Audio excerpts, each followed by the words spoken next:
جەماعەت نانی گەرمن هەیە پاک خاوێنین غەزا کەشمە خۆشە الحەمدولیلا جەماعەتەکە لێ ڕازینە جەماعەتی ئەو دیش دێن کاروباریان دەبێت دە خزمەتیان دایی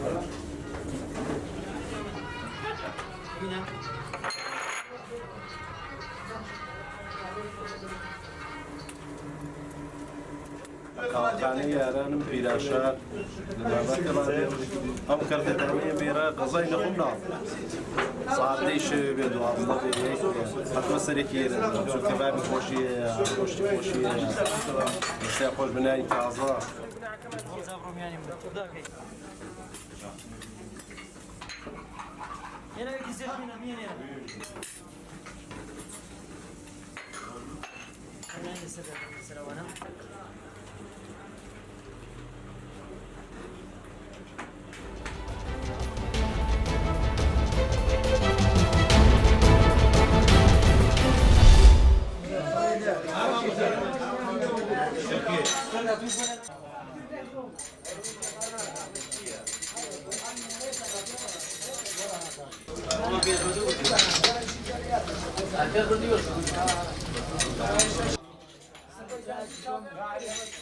ئەبێن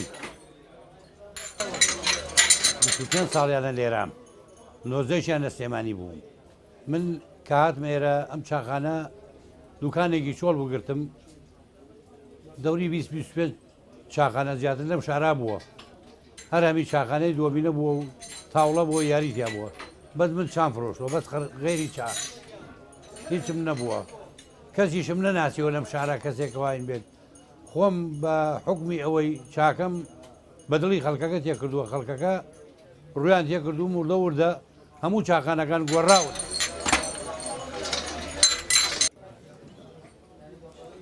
ئیسەی لێرا ڕۆژانە ڕۆژی وایە سێکەڕە حکومەت تەشکیلەکەن و ڕوخێنن پەرلەمان دروستەکەن و ڕوخێنین ماڵیان ناوە بێکردێکی نامکەن بە وەزیرە شتێک منی تیانیم ئیلا منە بێ خزمەتیان بکەن ئەوان خۆیان وەزیر دانێن قایمقام دانێن هەمووش دەدانێن سێ چوار کەڕە حکومەتە ڕوخێنن ئیلا باسی سیاست نەوێ و باسی یاری نەوێ لێرەی شتێک نییە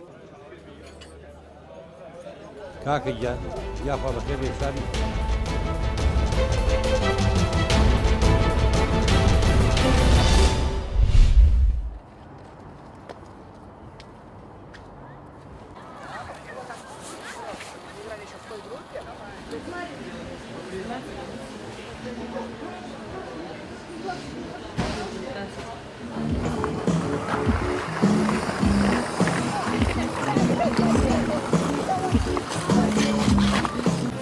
Меня зовут Екатерина. Я на катке здесь за эту зиму первый раз, но мы с моей подругой Василисой выбираемся очень часто.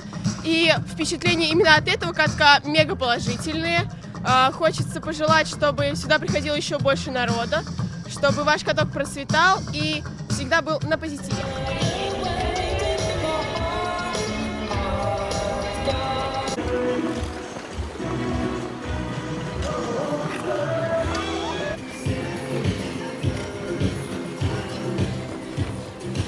Я стараюсь сюда приезжать очень часто, но, к сожалению, это не получается. Я бываю тут где-то раз в 2-3 недели.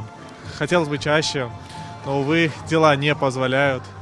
А так, в принципе, что я могу посоветовать? На высшем уровне. Лед хороший, атмосфера очень такая уютная, особенно эта музыка, которая окружает нас.